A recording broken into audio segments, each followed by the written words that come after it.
Et täna on 1. märtsist mõni nädal mööda läinud, kui panime Nurgakivi Lääne-Viru jäätmekeskusele, kus siis meil osaleb 15 oma valitsust ja kui me siit endi tagant näeme, siis teeb juba siin eskavaator tööd ja autod sõidavad ja veavad kruusad, tehakse teele alust, et kuna siit hakkavad suured masinad sõitma siit Sõmere poolt servast, nagu teiselt poolt oli, et sõidavad sõiduautod, et see siis ei segaks ei linnaelanikke ega ka siin kõrval olevaid elanikke. Et mõte ongi selles, et tee saaks vajuda ja siis jaanipäeva paiku läheks siit juba tee-ehitus edasi. Tänane päev näitabki seda, et meil ei ole mingeid seisakuid, et asi täielikult Lääne-Virumaal jäätmejaama ehitusel täielikult toimib.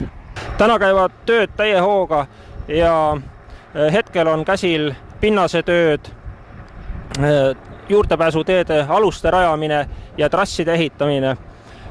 See näitab seda, et me oleme projekti ajakavaga graafikus ja Lääne-Viru jäätmekäitluskeskus valmib õigeks ajaks.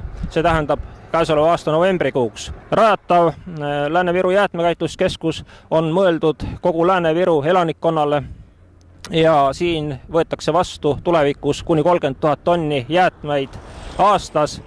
Suur osa olmejäätmetest on kavas edasi suunata Iru jäätmepõletustehasesse, kus toimub jäätmete põletamine.